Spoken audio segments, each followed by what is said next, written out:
அத்தனை பேரும் அல்லும்படி 6 முதல் 60% வரை ஆடி தள்ளுபடியுடன் சூப்பர் சரவணா ஸ்டோர்ஸ், சென்னை, மதுரை, கோவை.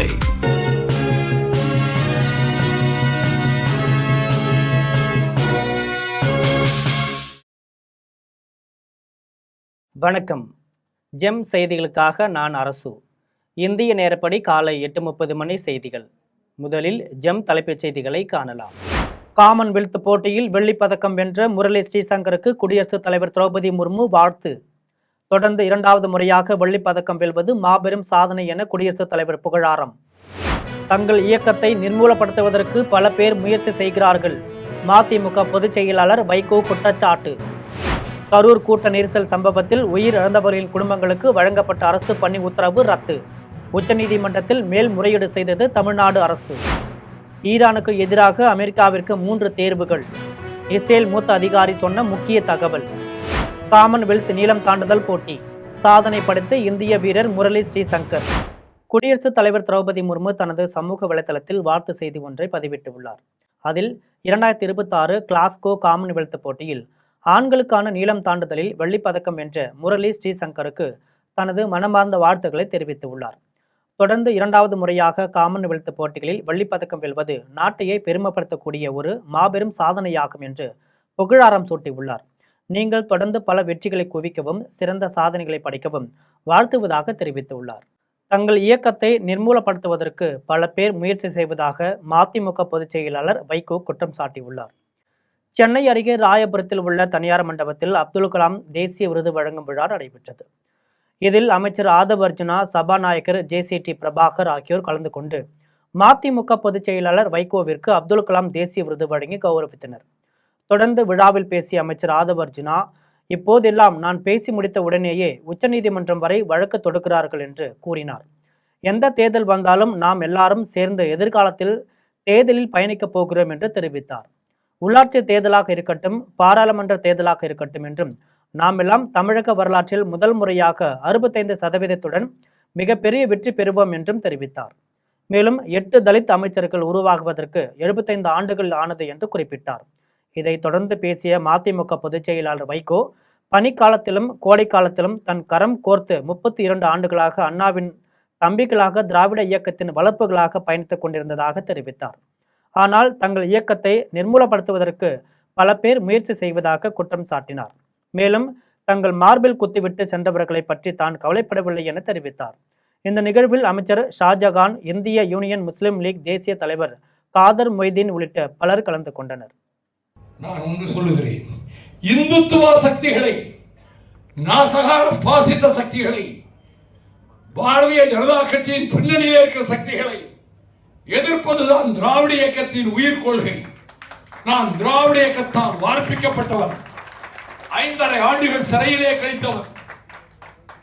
28 தடவை சிறை சென்றவர்.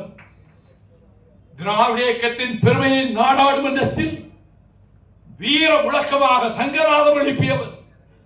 அந்த உணர்வில் இந்த பாசிச சக்திகளை, இந்துத்துவ சக்திகளை பிரவேசிக்க விடாமல் அப்படியானால் நீ வாஜ்பாயோடு கூட்டு வைத்திருந்தாயே கேள்வி கேட்கலாம். அதில் சொல்லுகிறேன், கரூர் கூட்ட நெரிசல் சம்பவத்தில் உயிர் இழந்தவர்களின் குடும்பங்களுக்கு வழங்கப்பட்ட அரசு பணி உத்தரவு ரத்து செய்யப்பட்டதை எதிர்த்து தமிழ்நாடு அரசு உச்சநீதிமன்றத்தில் மேல்முறையீடு செய்துள்ளது. கரூரில் கடந்த ஆண்டு செப்டம்பர் 27ஆம் தேதி நடைபெற்ற தாவேக பிரச்சாரத்தில் ஏற்பட்ட கூட்ட நெரிசலில் சிக்கி 41 பேர் உயிரிழந்தனர். இதையடுத்து கடந்த ஜூலை 10ஆம் தேதி கரூர் சென்ற தமிழ்நாடு முதலமைச்சர் ஜோசப் விஜய் கூட்ட நெரிசலில் உயிரிழந்தவர்களின் குடும்பங்களை சேர்ந்த 31 பேருக்கு அரசு பணி ஆணைகளை வழங்கினார். ஆனால் இதற்கு எதிராக தொடரப்பட்ட வழக்கை விசாரித்த சென்னை உயர்நீதிமன்ற மதுரை அமர்வு தமிழக அரசால் வழங்கப்பட்ட அரசு பணி உத்தரவை ரத்து செய்தது. இந்த விவகாரம் குறித்து விரைவில் உச்சநீதிமன்றத்தில் தமிழ்நாடு அரசு மேல்முறையீடு செய்யும் என்று சட்டத்துறை அமைச்சர் CTR நிர்மல்குமார் தெரிவித்தார். இந்த நிலையில் கரூர் கூட்ட நெரிசலில் சிக்கி உயிரிழந்தவர்களின் குடும்பங்களுக்கு வழங்கப்பட்ட அரசு பணியை ரத்து செய்த உயர்நீதிமன்றத்தின் உத்தரவை எதிர்த்து தமிழ்நாடு அரசு இன்று உச்சநீதிமன்றத்தில் மேல்முறையீடு செய்துள்ளதாக அறிவிக்கப்பட்டுள்ளது. ஈரானுக்கு எதிராக அமெரிக்காவிற்கு 3 தேர்வுகள் உள்ளதாக இஸ்ரேல் மூத்த அதிகாரி ஒருவர் தெரிவித்துள்ளார். அமெரிக்காவில் உள்ள வெள்ளை மாளிகையில் அதிபர் டொனால்டு ட்ரம்ப்பும் இஸ்ரேல் பிரதமர் பெஞ்சமின் நெதன்யாகுவும் சந்தித்து பேசினர். இந்த சந்திப்பு குறித்து இஸ்ரேல் மூத்த அதிகாரி ஒருவர் செய்தியாளர்களிடம் பேசினார். அப்போது அமெரிக்க அதிபர் டொனால்டு ட்ரம்புடனான சந்திப்பில் ஈரான் மீது தாக்குதல் நடத்துவதே இஸ்ரேலின் விருப்பம் என பிரதமர் நெதன்யாகு தெரிவிக்கவில்லை என்று தெரிவித்தார். மேலும் உடன்பாடு, முற்றுகை அல்லது பொருளாதார அழுத்தங்களை தொடர்வது மற்றும் ஒரு மாபெரும் தாக்குதல் என ட்ரம்புக்கு 3 தேர்வுகள் இருந்ததாக கூறினார். அதிகரித்து வரும் பணவீக்கம் மற்றும் பொதுமக்களின் விரக்தியால் ஈரானின் மதகுரு ஆட்சியாளர்கள் கலக்கமடைந்துள்ளதற்கான அறிகுறிகள் தென்படுவதாகவும், ஆனால் உலக பொருளாதாரம் மற்றும் எண்ணெய் சந்தை மீதான தாக்கமும் கருத்தில் கொள்ளப்படுவதாகவும் தெரிவித்தார். கோடி ரூபாய் கொடுத்தாலும் முறையான ஆவணம் இல்லாத பள்ளிகளுக்கு அனுமதி வழங்க மாட்டோம் என பள்ளிக்கல்வித்துறை அமைச்சர் ராஜ்மோகன் தெரிவித்துள்ளார். சென்னை எத்திராஜ் கல்லூரியில் பிசினஸ் எக்கனாமிக்ஸ் பாடப்பிரிவு தொடங்கி 35 ஆண்டுகள் நிறைவானதையொட்டி விழா நடைபெற்றது. இந்த விழாவில் பள்ளிக்கல்வித்துறை அமைச்சர் ராஜ்மோகன் கலந்து கொண்டார். இதன் பின்னர் செய்தியாளர்களிடம் பேசிய பள்ளிக்கல்வித்துறை அமைச்சர் ராஜ்மோகன், தங்களை பொறுத்தவரை தமிழ்தாய் வாழ்த்து முதன்மையாக பாடப்பட வேண்டும் என்பதுதான் தங்களின் நிலைப்பாடு என்று குறிப்பிட்டார். பத்திரிகையாளர் மீது தாக்குதல் நடத்திய நிர்வாகி மீது உண்மைத்தன்மை அறிந்து தக்க நடவடிக்கை எடுக்கப்படும் என்று தெரிவித்தார். கொளத்தூர் சட்டமன்ற தொகுதியில் தோல்வியுற்ற மு.க. ஸ்டாலின் வாக்குப்பதிவு இயந்திரங்களை மீண்டும் சரிபார்ப்பு குறித்த கேள்விக்கு பதிலளித்த அவர், தோல்விக்கான காரணங்களை சமூக வலைதளங்களில் தேடாமல் சுய பரிசோதனை செய்து கொள்ள வேண்டும் என்று கூறினார். கோடி ரூபாய் கொடுத்தாலும் முறையான ஆவணம் இல்லாத பள்ளிகளுக்கு அனுமதி வழங்க மாட்டோம் என்று தெரிவித்தார். ஏற்கனவே ஒரு முறை கூட நான் சொன்னதை போல கடந்த ஆட்சியாளர்கள் அதிமுக, திமுக அவர்கள் யார் ஆட்சியிலுமே நல்ல திட்டங்கள் அல்லது மக்களுக்கு பயன் தரக்கூடிய திட்டங்கள் இருந்தால் வேறு எந்த காரணத்திற்காகவும் பகைமையோடு அது நிறுத்தப்படாது. அம்மா உணவகத்தில் மக்கள் வருவது அதிகரித்திருக்கிறது. ஆட்சிக்கு வந்தவுடனே அம்மா உணவகத்தில் இருந்த அம்மாவுடைய படத்தை பிடுங்கி போட்டு ரகலை பண்ண அந்த ஆட்சியாளர்லாம் நம்ம பார்த்தோம் 2021. ஆனால் இங்கே நாங்கள் ஆட்சிக்கு வந்த இந்த ஒரு சில நாட்கள் அம்மா உணவகத்தில் மக்கள் வருகை அதிகரித்திருக்கிறது. உணவு தரம் மேம்படுத்தப்பட்டு இருக்கிறது. அந்த அம்மா உணவகத்தில் இன்னும் அம்மா படம் இருக்கிறது. இதுதான் தமிழக வெற்றி கழகத்தினுடைய ஆட்சி. டாஸ்மாக் விவகாரம் குறித்து சட்டமன்றத்தில் விரிவாக பேசவுள்ளதாக அதிமுக பொதுச் செயலாளர் எடப்பாடி பழனிசாமி தெரிவித்துள்ளார். சேலம் மாவட்டம் எடப்பாடியில் உள்ள ஆய்வு மாளிகையில் அதிமுக பொதுச் செயலாளர் எடப்பாடி பழனிசாமி கட்சி நிர்வாகிகளை சந்தித்து ஆலோசனை நடத்தினார். இந்த ஆலோசனை கூட்டத்தில் எடப்பாடி சட்டமன்ற தொகுதியை சேர்ந்த முக்கிய நிர்வாகிகள் ஏராளமானோர் கலந்து கொண்டனர். இந்த கூட்டத்தில் கட்சியின் அமைப்பு பணிகளை மேலும் வலுப்படுத்துவது, உறுப்பினர் சேர்க்கை உள்ளிட்டவைகள் குறித்து ஆலோசிக்கப்பட்டதாக தகவல் வெளியாகியுள்ளது. இதன் பின்னர் அதிமுக பொதுச் செயலாளர் எடப்பாடி பழனிசாமி செய்தியாளர்களை சந்தித்து பேசிய போது, மேகதாது தொடர்பாக ஏற்கனவே விரிவாக அறிக்கையை வெளியிட்டுள்ளதாக தெரிவித்தார். டாஸ்மாக் விவகாரம் குறித்து சட்டமன்றத்தில் விரிவாக பேச உள்ளதாகவும் கூறினார். தற்போதைய ஆட்சியில் யார் முதலமைச்சர், யார் நிர்வாகத்தை நடத்துவது என்றே தெரியவில்லை என்று முன்னாள் அமைச்சர் உதயகுமார் விமர்சித்துள்ளார். கடலூர் மாவட்டம் பரங்கிப்பேட்டையில் மீனவர்களின் வாழ்வாதாரத்தையும் சுற்றுச்சூழலையும் பாதிக்கும் வகையில் தனியார் நிறுவனம் ஹாட்ரோ கார்பன் கிணறுகள் அமைத்து கச்சா எண்ணெய் எடுப்பதற்கு தமிழக அரசு அனுமதி அளிக்கக்கூடாது என்பதை வலியுறுத்தி பிரம்மாண்ட கண்டன ஆர்ப்பாட்டம் நடைபெற்றது. இந்த ஆர்ப்பாட்டத்தில் அதிமுக முன்னாள் அமைச்சர்கள், சட்டமன்ற உறுப்பினர்கள் உள்ளிட்டோர் கலந்து கொண்டனர். ஆர்ப்பாட்டத்திற்கு பின் முன்னாள் அமைச்சர் உதயகுமார் செய்தியாளர்களை சந்தித்து பேசிய போது, 54 ஆண்டு கால பாரம்பரிய கொண்ட அதிமுக ஏழை எளிய மக்களுக்காகவும் மீனவர்களுக்காகவும் என்றும் துணை நிற்கும் என்று கூறினார். அதிமுகவை அள்ளு சில்லு கட்சி என்று தமிழக முதல்வர் விமர்சிப்பது தொடர்பான கேள்விக்கு பதிலளித்த அவர், அரசியல் நாகரிகமும் அனுபவமும் பாரம்பரியமும் இல்லாதவர்கள்தான் இப்படி பேசுவார்கள் என்று தெரிவித்தார். தற்போதைய ஆட்சி கையாளாகாத ஆட்சியாக உள்ளது என்றும், இந்த ஆட்சியில் யார் முதலமைச்சர், யார் நிர்வாகத்தை நடத்துவது என்றே தெரியவில்லை என்று விமர்சித்தார். பொதுமக்கள் தங்களின் குறைகளை யாரிடம் போய் சொல்வது என்றே தெரியாமல் தவித்து வருவதாகவும், மக்கள் விரைவில் இதற்கு நல்ல தீர்ப்பை வழங்குவார்கள் என்றும் தெரிவித்தார். டெல்டா பாசனம், நெல் கொள்முதல் நிலையங்கள் மற்றும் விவசாய பிரச்சனைகளில் அரசு உரிய நடவடிக்கை எடுக்க வேண்டும் என தமிழ் மாநில காங்கிரஸ் தலைவர் ஜி.கே. வாசன் வலியுறுத்தியுள்ளார். தஞ்சாவூர் மாவட்டம் பட்டுக்கோட்டையில் தமிழ் மாநில காங்கிரஸ் செயல் வீரர்கள் கூட்டம் நடைபெற்றது. இதனைத் தொடர்ந்து மேகதாது அணை விவகாரம் குறித்து அக்கட்சி தலைவர் ஜி.கே. வாசன் செய்தியாளர்களை சந்தித்து பேசினார். அப்போது மத்திய அமைச்சர் தெரிவித்த கருத்து தமிழக விவசாயிகளுக்கும் மக்களுக்கும் அதிர்ச்சி அளிப்பதாகவும், அதனை மத்திய அரசு திரும்ப பெற வேண்டும் என்றும் வலியுறுத்தினார். மேலும் காவிரி நீர் உரிமையை பாதுகாக்க வேண்டும் என்றும், கர்நாடக அரசு காவிரி ஒழுங்காற்று குழு பரிந்துரைத்த 3500 கன அடி நீரை உடனடியாக திறக்க வேண்டும் என்றும் கேட்டுக்கொண்டார். விவசாயிகளின் பயிர் கடன்களை தள்ளுபடி செய்ய வேண்டும், வறட்சி நிவாரணமாக ஏக்கருக்கு 25,000 ரூபாய் வழங்க வேண்டும் என கோரிக்கை விடுத்தார்.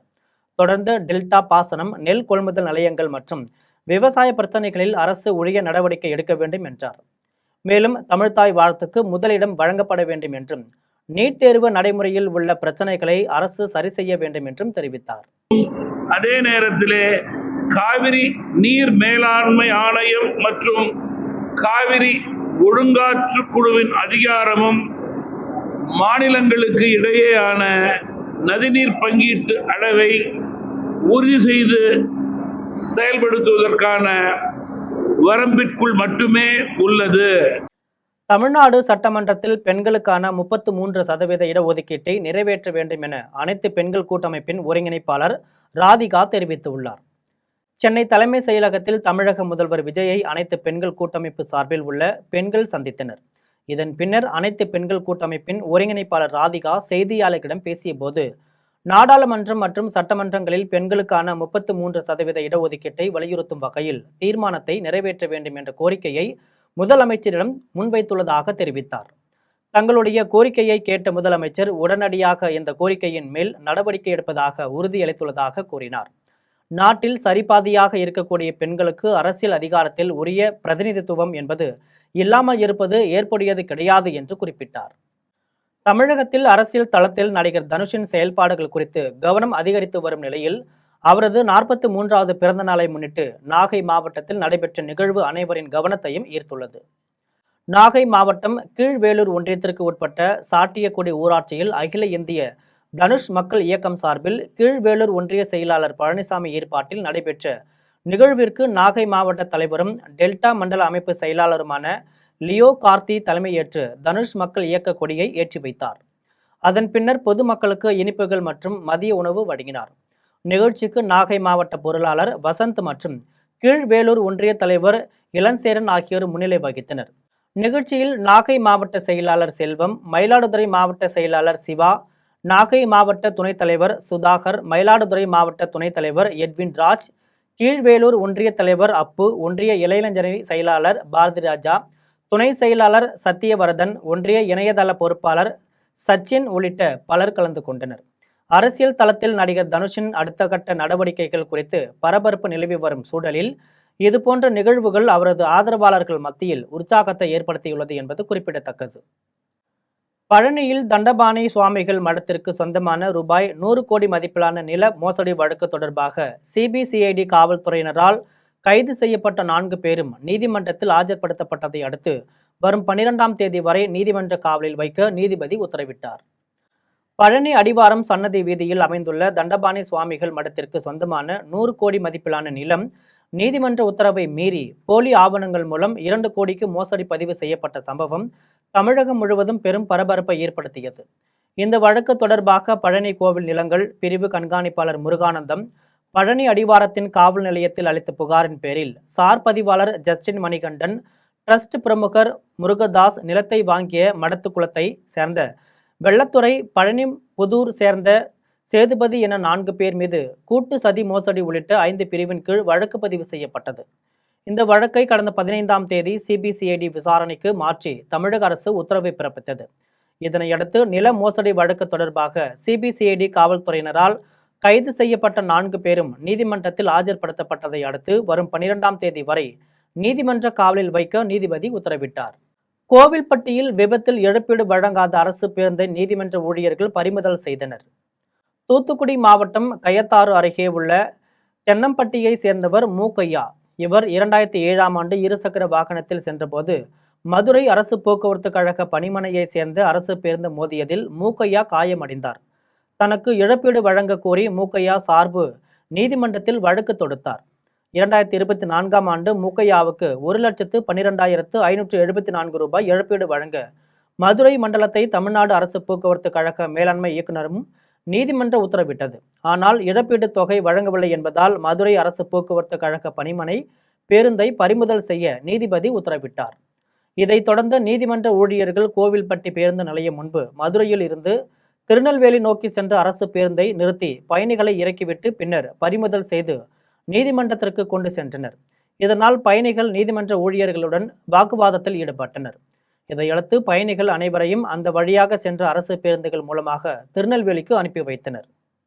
திருவாரூர் மாவட்டம் மன்னார்குடி அருகே ஊர் மக்கள் ஒன்றிணைந்து குளத்தை தூர்வாரும் போது மண்ணை தனியாருக்கு விற்க துடிக்கும் இருவர் மீது புகார் அளித்துள்ளனர். மன்னார்குடி அருகே சோழபாண்டியில் ஊராட்சிக்கு சொந்தமான திருத்தினாக்குளம் உள்ளது. 7 ஏக்கர் பரப்பளவில் உள்ள குளத்தில் ஊர் மக்கள் ஒன்றிணைந்து தூர்வாரும் பணியை மேற்கொண்டு வந்தனர். இந்த நிலையில் அதே ஊரை சேர்ந்த 2 பேர் சோழபாண்டி திருத்தினாக்குளத்தை தூர்வாரிய வண்டல மண்ணை எடுத்து விற்பனை செய்வதாக கூறி மன்னார்குடி கோட்டாட்சியருக்கும் வட்டாட்சியருக்கும் புகார் அளித்துள்ளனர். இதையடுத்து அவர்கள் அங்கு வந்து ஆய்வு செய்தபோது குளத்தை தூர்வாரும் மண்ணை கரையில் போட்டு பலப்படுத்துவதாக ஊர் மக்கள் தெரிவித்தனர். குளத்தை தூர்வாரக்கூடாது என்பதற்காகவும் மண்ணை தனியாருக்கு விற்கும் நோக்கத்தோடு அதே ஊரை சேர்ந்த 2 பேர் குளத்தை தூர்வாரக்கூடாது என்பதற்காகவும் மண்ணை தனியாருக்கு விற்கும் நோக்கத்தோடு அதே ஊரை சேர்ந்த 2 பேர் அவதூறு பரப்புவதாக கூறி தலையாமங்கலம் காவல் நிலையத்தில் பொதுமக்கள் புகார் அளித்துள்ளனர். வேலூர் மாவட்டம் பேரணாம்பட்டு சார் பதிவாளர் அலுவலகத்தில் பத்திரப்பதிவு அதிகாரி இடைத்தரகர் மற்றும் எழுத்தர் மூலம் வரும் பத்திரங்களை மட்டுமே பணம் பெற்றுக்கொண்டு பதிவு செய்வதாக பொதுமக்கள் குற்றம் சாட்டியுள்ளனர். வேலூர் மாவட்டம் பேரணாம்பட்டியில் உள்ள சார் பதிவாளர் அலுவலகத்தில் சத்தியமூர்த்தி என்பவர் சார் பதிவாளராக பணியாற்றி வருகிறார். இங்கு ஏழை எளிய பொதுமக்கள் தாங்கள் வைத்துள்ள வீட்டு மனைகள் மற்றும் விளைநிலங்களை குடும்ப தேவைகளுக்கு பிள்ளைகளை படிக்க வைப்பதற்கும் பெண்களுக்கு திருமணம் செய்வதற்கும் விற்க சென்றால் அவர்களிடம் அரசாணை இல்லாத சில காரணத்தை சொல்லி நிராகரித்து வந்துள்ளனர். இந்த சார் பதிவாளர் அலுவலகம் அருகே உள்ள எழுத்தர் மற்றும் இடைத்தரகர் மூலம் வரும் பத்திரங்களை மட்டுமே இவர் பணம் பெற்றுக்கொண்டு பதிவு செய்வதாக குற்றம் சாட்டியுள்ளனர். இதனைத் தொடர்ந்து இன்று டிடிசிபி அனுமதி அளித்து விற்பனை செய்யும் வீட்டு மனைகளுக்கு பத்திரப்பதிவு செய்வதற்காக பொதுமக்கள் சென்றபோது சார் பதிவாளர் ஜிஎஸ்டி இருக்கிறதா என்று கேட்டு அதை நிராகரித்துள்ளார். இதை கண்டித்து பொதுமக்கள் போராட்டத்தில் ஈடுபட்டுள்ளனர். ஆதிச்சநல்லூரில் தொல்லியல் பொருட்கள் சேதமடையாமல் இருக்க மேற்கூரை அமைக்கும் பணிகளை உடனடியாக தொடங்க வேண்டும் என சமூக ஆர்வலர்கள் கோரிக்கை விடுத்துள்ளனர். தூத்துக்குடி மாவட்டம் ஆதிச்சநல்லூரில் உலகத்தரம் வாய்ந்த அருங்காட்சியகம் அமைக்க மத்திய அரசு அறிவித்ததை தொடர்ந்து அகழாய்வு பணிகள் தொடங்கப்பட்டன. மத்திய தொல்லியல் துறை சார்பில் நடைபெற்ற அகழாய்வில் 100க்கும் மேற்பட்ட பொதுமக்கள் தாழிகள், இரும்பு, வெண்கலம், தங்கம் உள்ளிட்ட பழங்கால பொருட்கள் கண்டெடுக்கப்பட்டன. ஆற்றங்கரையோர பகுதியில் தற்காலிக மேற்கூரைகள் அமைத்து அகழாய்வு பணிகள் நடைபெற்ற நிலையில் அவை சேதமடைந்ததால் புதிய நிரந்தர மேற்கூரை அமைக்கும் பணி தொடங்கப்பட்டது. இதற்காக 3 மாதங்களுக்கு முன்பு மேற்கூரைகள் அகற்றப்பட்டு குழிகள் தோண்டப்பட்ட நிலையில் பணிகள் தொடர்ந்து நடைபெறாமல் கிடப்பில் உள்ளன. தற்போது தொல்பொருட்கள் பிளாஸ்டிக் சீட்டுகளால் மூடப்பட்டுள்ளதால் மழையால் சேதமடையும் அபாயம் ஏற்பட்டுள்ளது. கிடப்பில் போடப்பட்டுள்ள மேற்கூரை அமைக்கும் பணிகளை உடனடியாக தொடங்க வேண்டும் என சமூக ஆர்வலர்கள் கோரிக்கை விடுத்துள்ளனர். அரியலூரில் கொள்ளையடிக்கப்பட்ட மரகத சிவலிங்கத்தை கண்டுபிடித்து தரக்கோரி இந்து முன்னணியினர் மாவட்ட ஆட்சியர் அலுவலகத்தில் மனு அளித்தனர். அரியலூர் மாவட்டம் இளையூரில் அமைந்துள்ள காசி விஸ்வநாதர் ஆலயத்தில் தமிழ்நாட்டின் 6 மரகத சிவலிங்கங்களில் ஒன்றான மரகத லிங்கம் இருந்தது. கடந்த ஆண்டு மரகத லிங்கம் கொள்ளையடிக்கப்பட்ட நிலையில் இந்து சமய அறநிலையத்துறை சார்பில் காவல்துறையில் பச்சைக்கல் லிங்கம் என புகார் அளிக்கப்பட்டதாக கூறப்படுகிறது. மரகத லிங்கத்தை பச்சைக்கல் என குறிப்பிட்டு புகார் அளித்ததை கண்டித்து இந்து முன்னணி நிர்வாகிகள் எதிர்ப்பு தெரிவித்தனர். மேலும் கொள்ளையடிக்கப்பட்ட மரகத சிவலிங்கத்தை உடனடியாக கண்டுபிடித்து மீண்டும் பொதுமக்கள் வழிபாட்டிற்கு கொண்டு வர வேண்டும் என கோரிக்கை விடுத்தனர். இது தொடர்பாக இந்து முன்னணியினர் மாவட்ட ஆட்சியர் அலுவலகத்தில் மனு அளித்துள்ளனர். தனியார் மருத்துவமனையில் தவறான சிகிச்சையால் சிறுவன் உயிரிழந்த விவகாரத்தில் காவல்துறை குற்றப்பத்திரிகை தாக்கல் செய்யவில்லை என பெற்றோர் உறவினர்களுடன் வந்து மாவட்ட காவல் கண்காணிப்பாளரிடம் மனு அளித்தனர். மயிலாடுதுறையில் நடைபெற்ற மக்கள் குறைதீர் கூட்டத்தில் தனியார் மருத்துவமனையில் சிகிச்சை பெற்று வந்த 12 வயது சிறுவன் உயிரிழந்த விவகாரத்தில் நடவடிக்கை எடுக்க கோரி பெற்றோர் மாவட்ட காவல் கண்காணிப்பாளரிடம் மனு அளித்தனர். கடந்த 2024ஆம் ஆண்டு பட்டமங்கலத்தில் உள்ள தனியார் மருத்துவமனையில் குடல்வால் அறுவை சிகிச்சைக்காக அனுமதிக்கப்பட்ட சிறுவன் கிஷோர் உயிரிழந்தார். மருத்துவர்கள் பாரதிதாசன், அபினவ், செல்வம், ரத்தினகுமார் ஆகியோர் தவறான சிகிச்சை அளித்ததாக சிறுவனின் தந்தை பாலசுப்ரமணியன் குற்றம் சாட்டினார். இந்த விவகாரத்தில் வழக்கு பதிவு செய்யப்பட்டும் உயர்நீதிமன்ற உத்தரவுக்கு பிறகும் குற்றப்பத்திரிகை தாக்கல் செய்யவில்லை என புகார் தெரிவித்துள்ளனர். இதையடுத்து பாலசுப்ரமணியன் 100க்கும் மேற்பட்டோருடன் மாவட்ட காவல் கண்காணிப்பாளர் ஸ்னேகா பிரியாவின் மனு அளித்தார். 1 வாரத்திற்குள் குற்றப்பத்திரிகை தாக்கல் செய்ய நடவடிக்கை எடுக்கப்படும் என மாவட்ட காவல் கண்காணிப்பாளர் உறுதியளித்தார். மேலும் தனது மகனுக்கு நீதி கிடைக்க வேண்டும், 2 ஆண்டுகளாக போராடி வருவதாக பாலசுப்ரமணியன் வேதனை தெரிவித்தார். தஞ்சை அருகே திடீரென பள்ளிக்கூடம் மூடப்பட்டதால் அதிர்ச்சியடைந்த பெற்றோர்கள் பள்ளிக்கூடத்தை முற்றுகையிட்டு போராட்டத்தில் ஈடுபட்டனர். தஞ்சை மாவட்டம் யாகப்பா நகரில் உள்ள தனியார் பள்ளியின் தாளாளர் சுந்தரமோகன் பிரதீப் என்ற மருத்துவருக்கு பள்ளிக்கூடத்தை முழுமையாக விற்பனை செய்துள்ளார். இதன் பின்னர் மருத்துவர் பிரதீப் பள்ளியின் பெயர் பலகை கழட்டிவிட்டு தனது பெயரில் மருத்துவமனை என்று பெயர் பலகை வைத்துவிட்டு பள்ளி கட்டிடத்தின் சீரமைப்பு பணியினை தொடங்கியுள்ளார். இதனைத் தொடர்ந்து வழக்கம்போல் குழந்தைகளை பள்ளிக்கு விட வந்த பெற்றோர்கள் இதனை கண்டு அதிர்ச்சி அடைந்துள்ளனர்.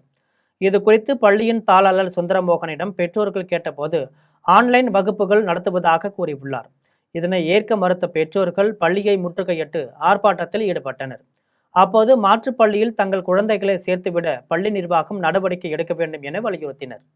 வேலூர் அருகே நாட்டு துப்பாக்கியால் பறவைகளை வேட்டையாட முயன்ற 3 பேரை காவல்துறையினர் கைது செய்து நாட்டு துப்பாக்கிகளை பறிமுதல் செய்தனர்.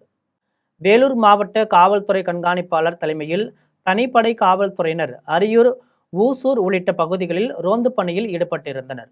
அப்போது ஊசூர் ஏரிக்கரையோரம் 3 பேர் நாட்டு துப்பாக்கியுடன் சுற்றித் திரிந்ததை கண்ட தனிப்படை காவல்துறையினர் அவர்களிடம் நடத்திய விசாரணையில் அவர்கள் அணைக்கட்டு அடுத்த அல்லேரி மலை கிராமத்தை சேர்ந்த கோபி, சேட்டு, ரஞ்சித் ஆகியோர் என்பதும் அனுமதியின்றி நாட்டு துப்பாக்கியால் குருவி, முயல் வேட்டையாட வந்ததும் தெரிய வந்தது.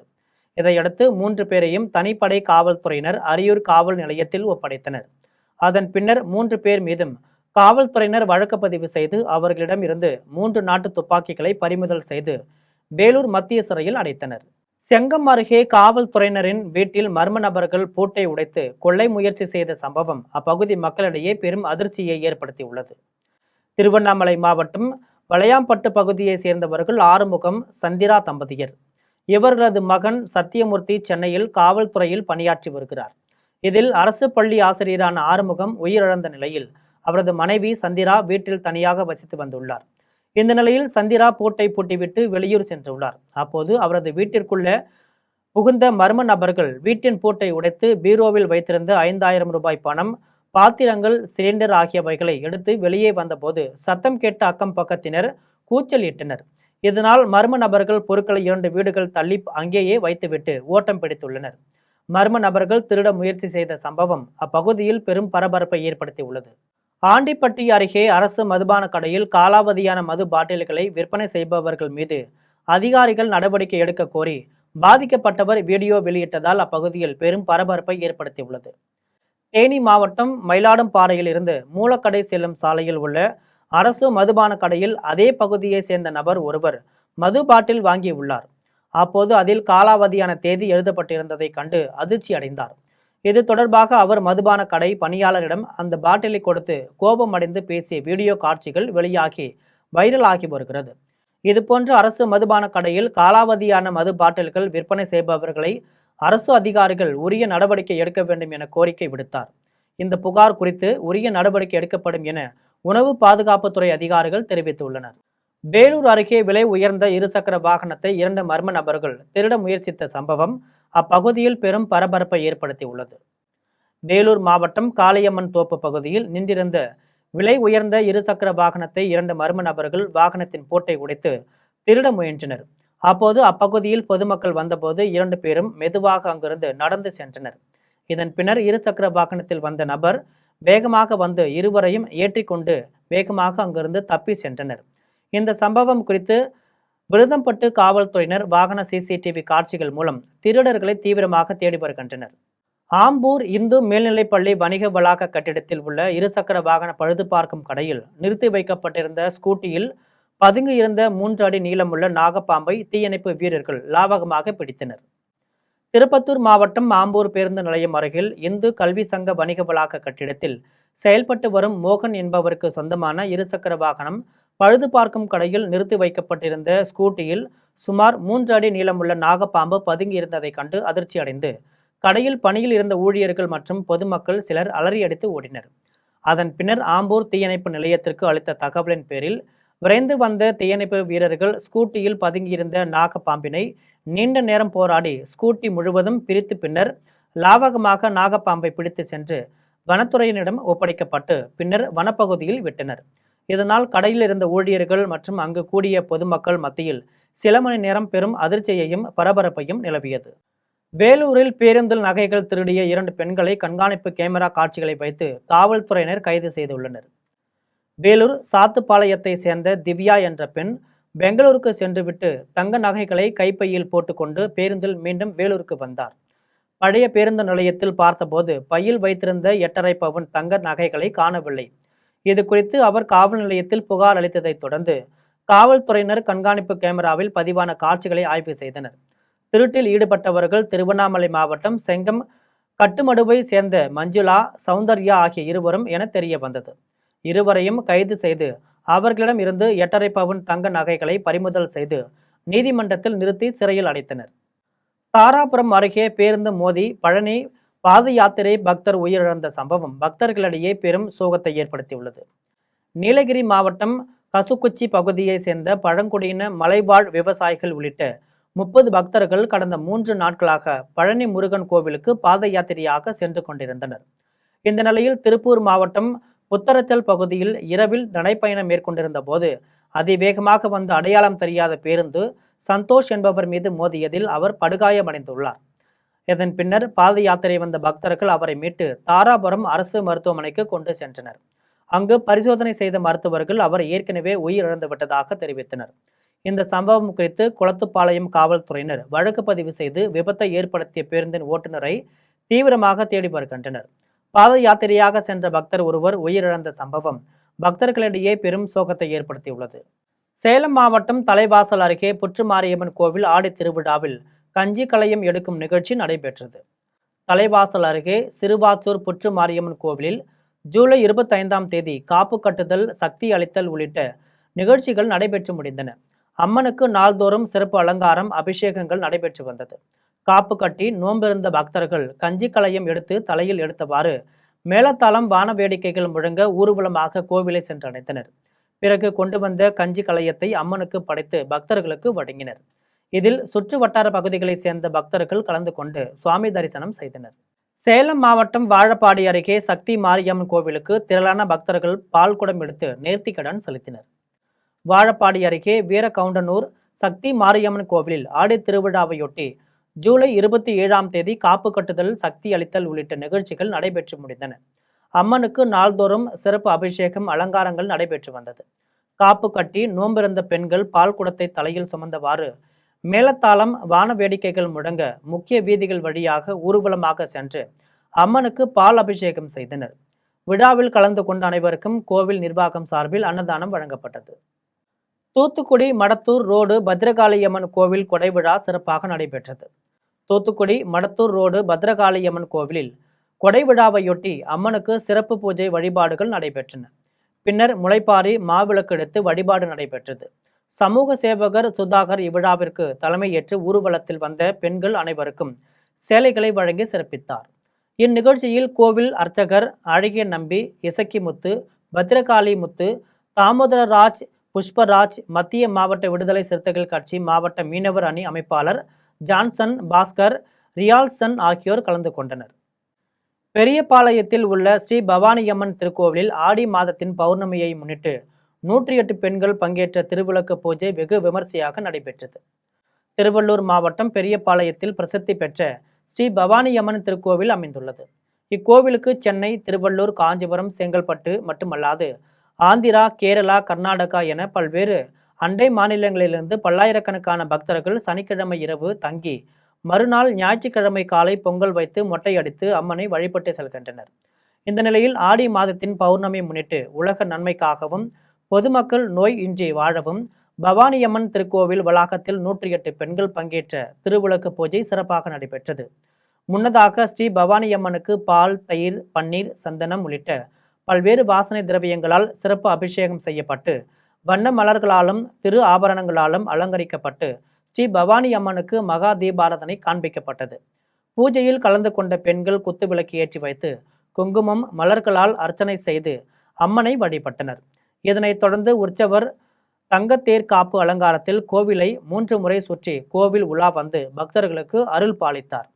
திருவிளக்கு பூஜையில் கோவில் அறங்காவலர் அஞ்சன்லோக மித்ரா, துணை ஆணையர் கார்த்திகேயன் உள்ளிட்ட திரளான பக்தர்கள் கலந்து கொண்டு ஸ்ரீ பவானியம்மனை வழிபட்டனர்.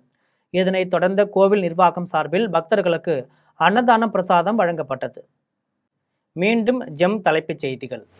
காமன்வெல்த் போட்டியில் வெள்ளிப்பதக்கம் வென்ற முரளி ஸ்ரீசங்கருக்கு குடியரசுத் தலைவர் திரௌபதி முர்மு வாழ்த்து. தொடர்ந்து 2வது முறையாக வெள்ளிப் பதக்கம் வெல்வது மாபெரும் சாதனை என குடியரசுத் தலைவர் புகழாரம். தனது இமயமலையை இயக்கத்தை நகர்த்துவதை விரிவுபடுத்துவதற்கு போன்றது பல பேர் உறுதி. முயற்சி செய்கிறார்கள். அதில் அதிமுக உறுதியாக பொதுச் செயலாளர் இருக்கிறார் வைகோ விஜய். குற்றச்சாட்டு. கரூர் கூட்ட நெரிசல் சம்பவத்தில் உயிர் இழந்தவர்களின் குடும்பங்களுக்கு வழங்கப்பட்ட அரசு பணி உத்தரவு ரத்து. உச்சநீதிமன்றத்தில் மேல்முறையீடு செய்தது தமிழ்நாடு அரசு. ஈரானுக்கு எதிராக அமெரிக்காவிற்கு 3 தேர்வுகள். இஸ்ரேல் மூத்த அதிகாரி சொன்ன முக்கிய தகவல். காமன்வெல்த் நீளம் தாண்டுதல் போட்டி சாதனை படைத்த இந்திய வீரர் முரளி ஸ்ரீசங்கர். இத்துடன் ஜெம் செய்திகள் நிறைவடைகின்றன. மீண்டும் ஜெம் செய்திகள் மதியம் 1:30 மணிக்கு. உடனுக்குடன் செய்திகளை காண GemLive.tv என்ற இணையதளத்தில் இணைந்திருங்கள். நன்றி, வணக்கம்.